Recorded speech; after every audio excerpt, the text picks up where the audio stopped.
యేసుక్రీస్తును కన్న తల్లి రోమా సైనికుడితో పడుకొని యేసుని కంది అని మాట్లాడుతుంటే తట్టుకోలేకపోయాను. నేనేమన్నానంటే, బైబిల్ గ్రంథాన్ని బూతు పుస్తకం అనడానికి నోరెలా వస్తుందిరా నీకు? మరి మీ పురాణాల్లో ఉన్నవేంటి, అవి బూతులు కాదా అన్నాను. దాని మీద ఒక కేసు పెట్టారు.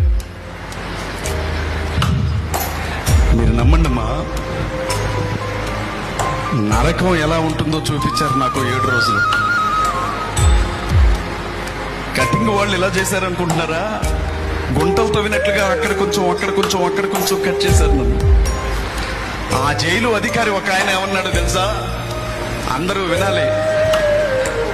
ఎరా లంజా కొడక, బ్రిటిష్ వాళ్ళు మీ అమ్మతో కలిస్తే పుట్టినవారా నువ్వు అని అన్నాడు. నేను ఎర్ర టెండర్లో నిలబెట్టి నాకు చాలా కష్టం అనిపించింది.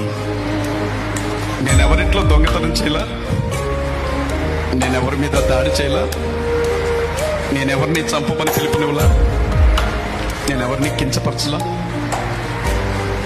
నేనెవరిని అవమానించలా.